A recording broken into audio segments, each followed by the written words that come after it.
হচ্ছে সে মানুষকে পথভ্রষ্ট করেছে, তার মাঝে মানুষকে ওয়াসওয়াসা দিয়ে পথভ্রষ্ট করার ক্ষমতা আছে। এই জন্য আল্লাহ রাব্বুল আলামিন তার নাম রাখলেন শয়তান। সে নাফরমান আবার আরেকজনকে পথভ্রষ্ট করে। আরো একটা মুজিজার দিকে আসেন, আল্লাহ রাব্বুল আলামিন শয়তান শব্দটা শিন ইয়া তা আলিফ নুন এই কয়টা অক্ষর দিয়ে না লেখে, এই কয়টা অক্ষর দিয়ে শয়তান শব্দটা গঠন না করে অন্য কোন অক্ষর দিয়ে অন্য কোন একটা নাম গঠন করতে পারতেন। আল্লাহ রাব্বুল আলামিন কেন এই পাঁচটা অক্ষর দিয়ে এই বস্তুর নাম নির্ধারণ করলেন? আপনি তো চিন্তা ভাবনা করে দেখেন। শয়তান শব্দের প্রথম অক্ষর কি? শিন। শিন যখন উচ্চারণ করবেন, যারা মাখরাজ বুঝেন তারা বুঝতে পারবেন। শিনকে আরবি ভাষায় বলা হয় হুরুফ তাফাসসি। হুরুফ তাফাসসি মানে যে অক্ষরগুলি উচ্চারণের সময় তার আওয়াজটা ছড়িয়ে ছিটিয়ে থাকে। শিন যখন আপনি উচ্চারণ করছেন, তোর এই আওয়াজটা ছড়িয়ে ছিটে যাচ্ছে, এর উচ্চারণটা আপনার ছোট ছোট ছিদ্র দিয়ে বের হয়ে আসছে। তো আল্লাহ রাব্বুল আলামিন শিন অক্ষরটা এই জন্য শুরুতে নির্বাচন করলেন। শয়তানও এরকম সূক্ষ্ম, শয়তান ছোট ছোট ছিদ্র দিয়ে আপনার লোমকূপ দিয়ে আপনার শরীরে ঢুকে যাবে। শয়তান আপনার ছোট ছোট ভুল দিয়ে আপনার ভিতরে ঢুকে যাবে। শয়তান ছড়িয়ে ছিটিয়ে আছে আপনার আশেপাশে। এই জন্য আল্লাহ রাব্বুল আলামিন হুরুফ তাফাসসির একটা অক্ষর নির্বাচন করলেন। তারপরে আসেন, আল্লাহ রাব্বুল আলামিন আরেকটা অক্ষর নির্বাচন করেছেন, তার নাম হচ্ছে ত। আরবি ভাষায় ত হচ্ছে হুরুফ শিদ্দা। আরবির অক্ষরগুলির মাঝে সবচেয়ে শক্তিশালী অক্ষরের একটা অক্ষর হচ্ছে ত। যারা মাখরাজ উচ্চারণ করতে জানেন, যারা মাখরাজ জানেন, ওরা জানেন যে ত উচ্চারণ করতে কতখানি শক্তি লাগে। অন্য কোনো অক্ষর উচ্চারণ করতে এত শক্তি লাগে না। আল্লাহ রাব্বুল আলামিন এই শয়তান শব্দের মাঝখানে ত অক্ষরকে নিয়ে এসেছেন। আপনি যখন এই শব্দটা উচ্চারণ করবেন, তখন আপনি এই উচ্চারণের সাথে সাথে আপনার অন্তরে এটা অনুভব করেন যে শয়তান বড় শক্তিশালী। শয়তান এত শক্তিশালী যে আল্লাহ রাব্বুল আলামিন স্বয়ং নিজে শয়তানকে বলছেন, শয়তান হচ্ছে সুলতান, শয়তান হচ্ছে রাজাধিরাজ। হুরুফ শিদ্দা শক্তিশালী, সবচেয়ে শক্তিশালী অক্ষরটা নির্বাচন করা হয়েছে শয়তান অক্ষরটা গঠন করতে। আরো একটা অক্ষর নির্বাচন করা হয়েছে, সেটা হচ্ছে আলিফুল মাদ। শয়তান তয়ের পরে যে আপনি আলিফটা এই যে মাদ টানছেন, এই আলিফের নাম হচ্ছে আরবিতে হুরুফুল ইসবা। ইসবা মানে কি? আকালতু ওয়া শাবিআতু। যারা আরবি বুঝেন তারা ভালো বুঝতে পারবেন। আকালতু ওয়া শাবিআতু মানে আমি খেয়েছি এবং আমার পেটটা ভরে গেছে। খাওয়ার পর পেট ভরে যায় না? পেটটা ভরে যায়। তো হুরুফুল ইসবা এই জায়গায় ব্যবহার করেছেন।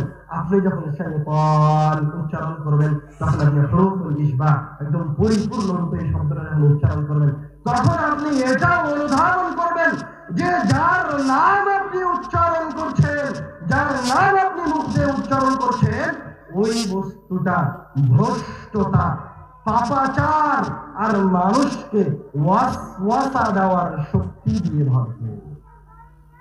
আমি আপনি কোনদিন কোরআন শরীফ কোন আয়াত, কোন শব্দ, কোন অক্ষর নিয়ে তারা চিন্তা ভাবনা করে দেখার প্রয়োজন ভুল করি।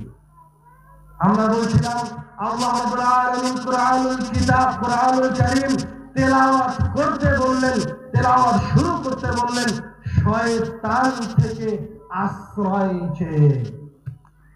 আমরা এবার শয়তানের ভয়াবহতা শেষ করে কুরআনুল কারীমের কিছু বৈশিষ্ট্য এবং সূরার ফজিলতের দিকে এগিয়ে যাই। আল্লাহ রাব্বুল আলামিন কুরআনুল কারীমে বলছেন, يا أيها الناس قد جاءتكم موعظة من ربكم وشفاء لما في الصدور। এই আয়াতের দিকে যদি লক্ষ্য করেন, একবার ভালো করে দৃষ্টি দেন, তো দেখবেন আল্লাহ রাব্বুল আলামিন এই আয়াতটা শুরু করেছেন ইয়া আইয়ুহান নাস। আল্লাহ রাব্বুল আলামিন এই কথা বললেও পারতেন ইয়া আইয়ুহাল্লাযীনা আমানু। আল্লাহ রাব্বুল আলামিন এই আয়াতে কথা বলেননি হে আমার মুমিন বান্দাগণ। আল্লাহ রাব্বুল আলামিন এই আয়াতে কথা বলেননি হে আমার পরহেজগার বান্দাগণ, হে মুসলমানেরা, হে ধনী, আল্লাহ রাব্বুল আলামিন এই কথা বলেননি। আল্লাহ রাব্বুল আলামিন এই কথা বলেননি। হে আরববাসী, আল্লাহ রাব্বুল আলামিন কি বলছেন? আল্লাহ রাব্বুল আলামিন আপনাকে আহ্বান করছেন, বলছেন যে অজপাড়া গায়ের মূর্খ ব্যক্তি, হে কৃষক, হে মুচি, হে ভ্যান চালক, হে রাজা প্রজা, আরব অনারব, তোমরা সবাই শোনো।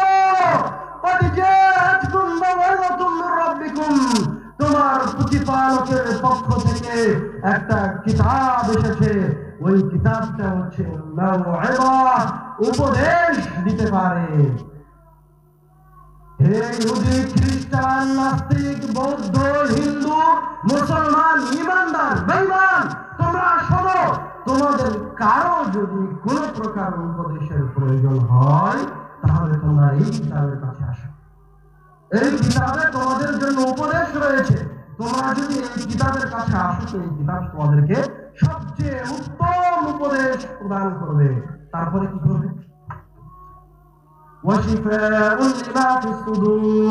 তোমাদের অন্তরে যে বক্রতা আছে, তোমাদের অন্তর যে পাপে ভরপুর হয়ে গেছে, তোমরা যে পাপিষ্ঠ, তুমি যে ইহুদি, তুমি যে খ্রিস্টান, তুমি যে নাস্তিক, তুমি যদি এই কিতাবের কাছে এসে অধ্যয়ন করে উপদেশ গ্রহণ করো, শিফাউল লিমা ফিস সুদূর, তাহলে তুমি যে ইহুদি খ্রিস্টান ছিলে, তুমি যে নাস্তিক ছিলে, তুমি যে পাপাচার ছিলে, তুমি যদি এই কিতাব থেকে উপদেশ গ্রহণ করো তাহলে আল্লাহ রাব্বুল আলামিন তোমার অন্তরে যত পাপাচার আছে, তোমার অন্তরে যত বক্রতা আছে, যত ধৃষ্টতা আছে, সব ধুয়ে মুছে পবিত্র করে দিবেন। সুবহানাল্লাহ। ওয়া হুদা ওয়া রাহমাতুল লিল মুমিনিন। এবং আল্লাহ রাব্বুল আলামিন আপনি উপদেশ গ্রহণ করার পরে, আপনার অন্তরকে পবিত্র করার পরে আপনি হেদায়েত অর্জন করবেন। হেদায়েত হচ্ছে কোরআনুল কারীমের সবচেয়ে শক্তিশালী, কোরআনুল কারীমের সবচেয়ে শক্তিশালী, আমাদের জন্য সবচেয়ে জরুরি ক্ষমতা, যেটা আল্লাহ রাব্বুল আলামিন কোরআনুল কারীমের মাঝে দিয়ে রেখেছেন। হেদায়েত কি জিনিস? কোরআনুল কারীম নিমিষেই যে কাউকে হেদায়েত দিয়ে দিতে পারে। যদি ছোট্ট করে একটা উদাহরণ নেন, তাহলে যে ওমর রাদিয়াল্লাহু তাআলা আনহু যখন অমুসলিম ছিলেন, ওমর রাদিয়াল্লাহু তাআলা আনহু এই জন্য ঘুরছেন। ওমর রাদিয়াল্লাহু তাআলা আনহু বলছেন, মুহাম্মদকে, আমি মুহাম্মদকে হত্যা করতে চাই, আমি মুহাম্মদকে হত্যা করব। কিন্তু ওমর রাদিয়াল্লাহু তাআলা আনহু যখন হঠাৎ করে কোরআনুল কারীমের কয়েকটা আয়াত শ্রবণ করলেন, তখন ওমর রাদিয়াল্লাহু তাআলা আনহু বলছেন, আমাকে মুহাম্মদ সাল্লাল্লাহু আলাইহি ওয়াসাল্লামের কাছে নিয়ে চলো, আমি ইসলাম গ্রহণ করতে চাই। কোরআনুল কারীম এত সহজে হেদায়েত দিতে পারে, এত সুন্দর করে হেদায়েত দিতে পারে, এত নম্রতার সাথে দিতে পারে, এত নম্রতার সাথে অন্য কোনো কিছু হেদায়েত দিতে পারে। আল্লাহ রাব্বুল আলামিন বলেন, ওয়ালাকিন জাআলনাহু নূরান নাহদি বিহি মান নাশা। আমি এই কিতাবকে একটা আলো করে দিয়েছি, একটা প্রদীপ করে দিয়েছি। আমি যাকে চাই তাকে দিয়ে, আমি যাকে চাই তাকে এই কিতাবের মাধ্যম দিয়ে হেদায়েত দিই। আপনি আরো একটু স্পষ্ট হন, মনে করেন আমাবস্যার রাত্রে আপনি আপনার গ্রামের জমির ভিতরের আইলের উপর দিয়ে হেঁটে যাচ্ছেন। আইল ছিলেন আপনারা? জমির আইল ছিলেন?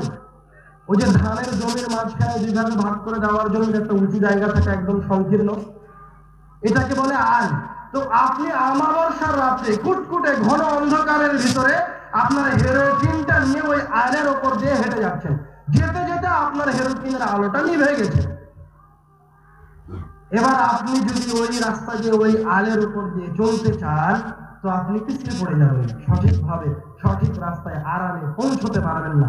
তখন মনে করেন কোন একজন ব্যক্তি একটা টর্চ লাইট নিয়ে এসে আপনার হাত ধরে আপনাকে সহি সালামতে, ডান পাশে পড়লেন না বাম পাশে পড়লেন না, আপনাকে সহি সালামতে আপনার গন্তব্যে পৌঁছে দিল। আল্লাহ রাব্বুল আলামিন বলেন, ওয়ালাকিন জাআলনাহু নূরান নাহদি বিহি মান নাশা। কোরআনুল কারীমের হেদায়েত এর চেয়েও নম্র। আপনি এই কিতাবের কাছে আসেন, এই কিতাবের আয়াত তেলাওয়াত করেন, এর চেয়েও সহজভাবে আল্লাহ রাব্বুল আলামিন আপনাকে জান্নাতে পৌঁছে দিবেন। এবার আসেন কোরআনুল কারীমের কিছু সূরার ফজিলতের দিকে। عن عقبة بن عامر رضي الله تعالى عنه قال خرج رسول الله صلى الله عليه وسلم ونحن في الصفة রাসূল সাল্লাল্লাহু আলাইহি ওয়াসাল্লাম তার বাড়ি থেকে বের হলেন, আমরা মসজিদে নববীর বারান্দায় বসে আছি।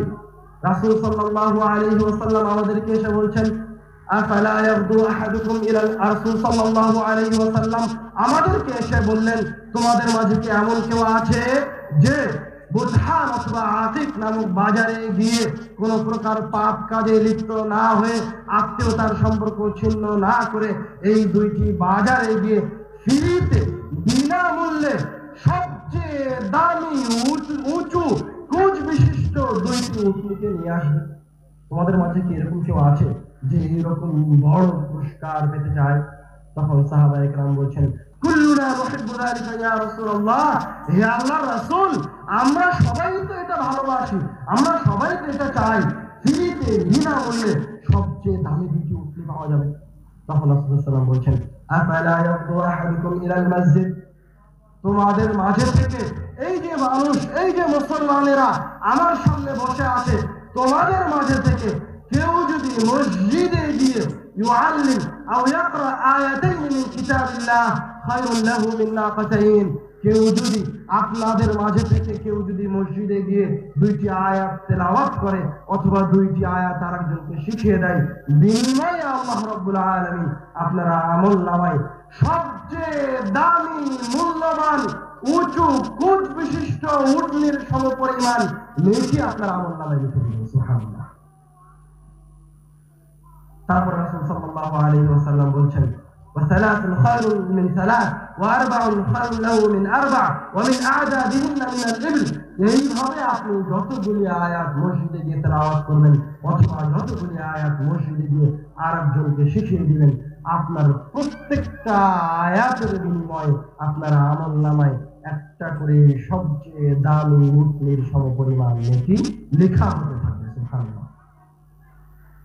রাসূল সাল্লাল্লাহু আলাইহি ওয়াসাল্লাম বলছেন, কুরআনুল কারীমের মর্যাদা বলতে গিয়ে, মান ক্বারা হারফান মিন কিতাবিল্লাহ ফালাহু বিহি হাসানাহ ওয়াল হাসানাতু বিআশরি আমসালিহা, যেই ব্যক্তি কুরআনুল কারীমের একটা অক্ষর তেলাওয়াত করবে তাকে একটা অক্ষরের বিনিময়ে 10 নেকি প্রদান করা হবে। রাসূল সাল্লাল্লাহু আলাইহি ওয়াসাল্লাম বলেন, লা আকুলু আলিফুন হারফুন লামুন হারফুন মিমুন হারফ। রাসূল সাল্লাল্লাহু আলাইহি ওয়াসাল্লাম বলেন, কেউ যদি আলিফ লাম মিম এই আয়াতটা শুধু তেলাওয়াত করে, আমি যে এখন এই আয়াতটা তেলাওয়াত করলাম, আমার আমলনামায় কত নেকি লেখা হয়েছে? 30 নেকি লেখা হয়েছে। আমি এখন এই আয়াতটাই যদি মসজিদে গিয়ে তেলাওয়াত করি অথবা মসজিদে গিয়ে আরেকজনকে শিখিয়ে দেই, আমার আমলনামায় কত নেকি লেখা হবে? বুঝতে পারেন? এই 30 নেকি আমার আমলনামাতে থাকবে, এটা লেখা হবে।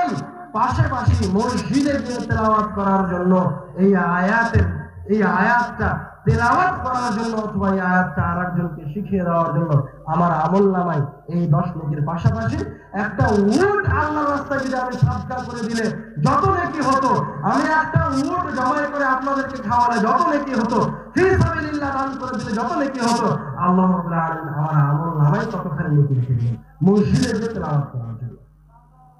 আল্লাহ রাব্বুল আলামিন কুরআনুল কারীমের মাঝে আমাদের যাবতীয় বিপদ বালা মুসিবত থেকে বের হয়ে আসার উপায় রেখেছেন।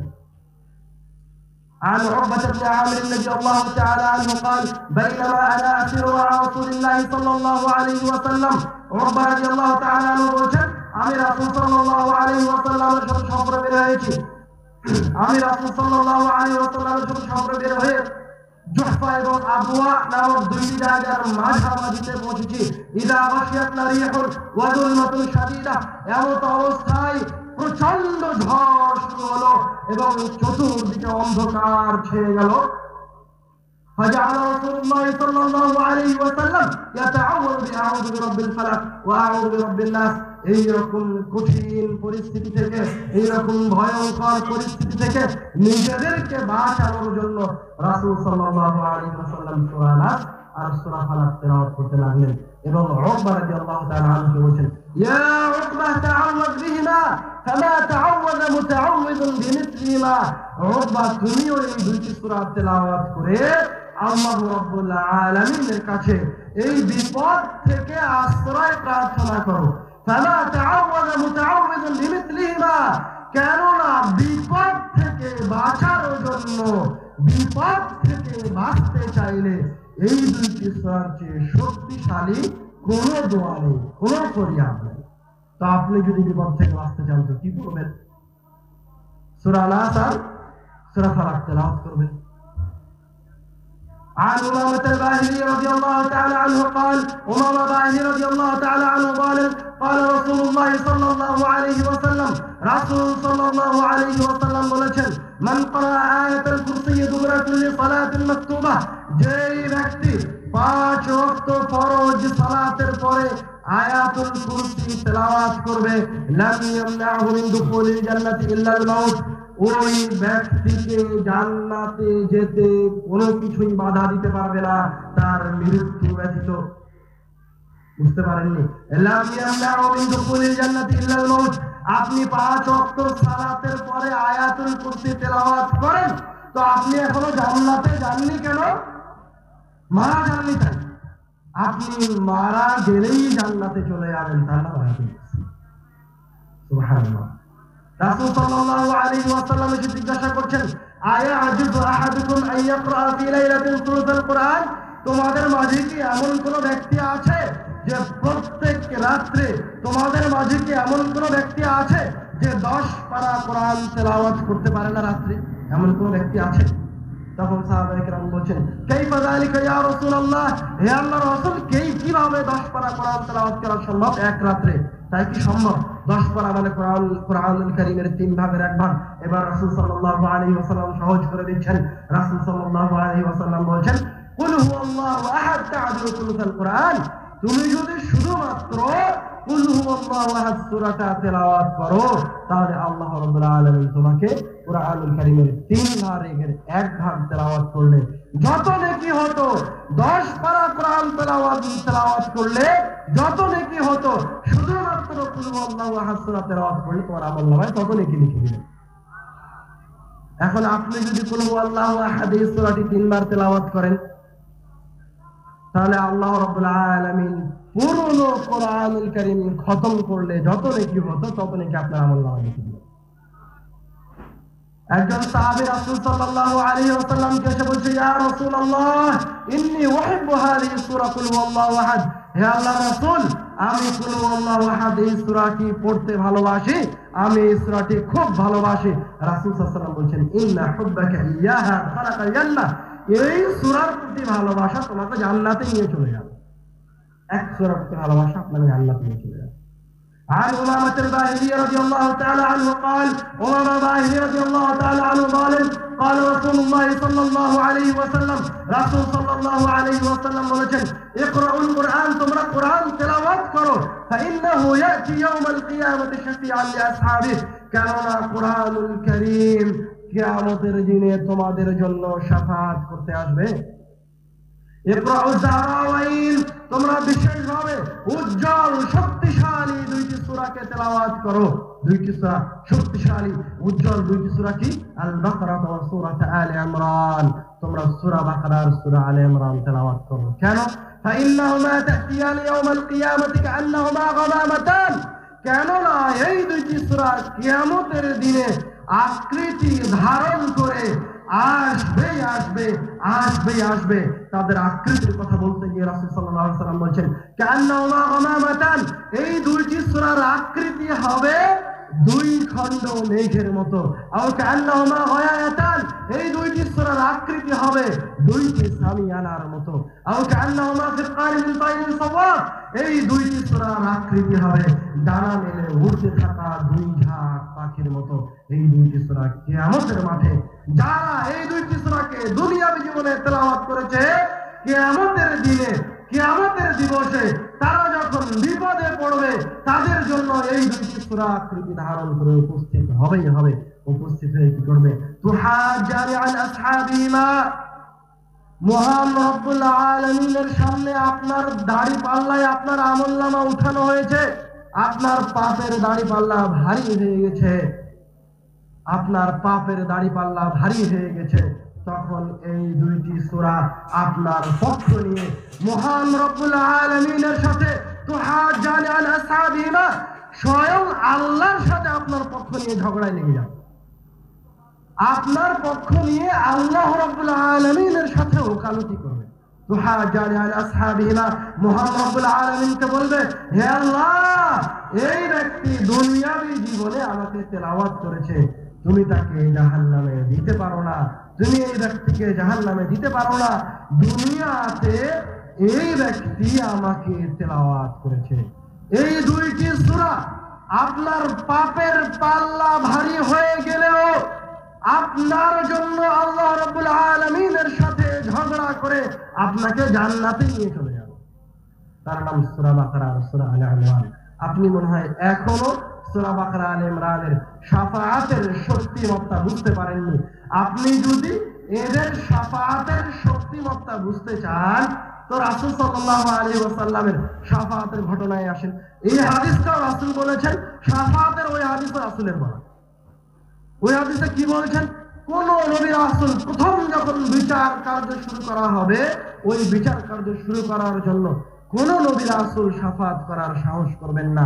আদম আলাইহিস সালাম, নূহ আলাইহিস সালাম, ঈসা আলাইহিস সালাম কেউ সাহস করবেন না। মুহাম্মদ সাল্লাল্লাহু আলাইহি ওয়াসাল্লাম শাফাআত করার জন্য এগিয়ে আসবেন। শাফাআত করার জন্য এগিয়ে এসে প্রথমে তিনি শাফাআতের অনুমতি প্রার্থনা করবেন। শাফাআতের জন্য আল্লাহ রাব্বুল আলামিনের কাছে যাওয়ার পরে মহান রব্বুল আলামিনের সিজদায় লুটিয়ে পড়বেন। সিজদায় লুটিয়ে পড়ে মহান রব্বুল আলামিনের গুণগান গাইবেন। মহান রব্বুল আলামিনের গুণগান গাইতে গাইতে গাইতে গাইতে এক পর্যায়ে গিয়ে রাসূল সাল্লাল্লাহু আলাইহি ওয়াসাল্লামের শাফাআতের অনুমতি হবে। রাসূল সাল্লাল্লাহু আলাইহি ওয়াসাল্লাম মহান রব্বুল আলামিনের কাছে সবচেয়ে প্রিয় মানুষ, এই মানুষটাকে এইভাবে শাফাআতের জন্য অনুমতি চাইতে হবে। কিন্তু আল্লাহ রাব্বুল আলামিন রাসূল সাল্লাল্লাহু আলাইহি ওয়াসাল্লাম বলেছেন, এই দুইটি সূরাকে এত ক্ষমতা দেওয়া আছে যে এদের অনুমতির প্রয়োজন হবে না। এই দুইটি সূরাকে আল্লাহ রাব্বুল আলামিন এত ক্ষমতা দিয়ে রেখেছেন যে এই দুইটি সূরার অনুমতির প্রয়োজন হবে না। যারা এই দুইটি সূরাকে দুনিয়াতে তেলাওয়াত করেছে, কিয়ামতের দিনে এই দুইটি সূরা তাদের জন্য শাফাআত করতে আসবে। এখন আসেন এই হাদিসগুলির চেয়ে আরো শক্তিশালী হাদিসে রাসূল সাল্লাল্লাহু আলাইহি ওয়াসাল্লাম বলেন, ইন্নাল কুরআনা ইয়ালকা সাহিবাহু ইয়াওমাল কিয়ামাহ, কুরআনুল কারীম কিয়ামতের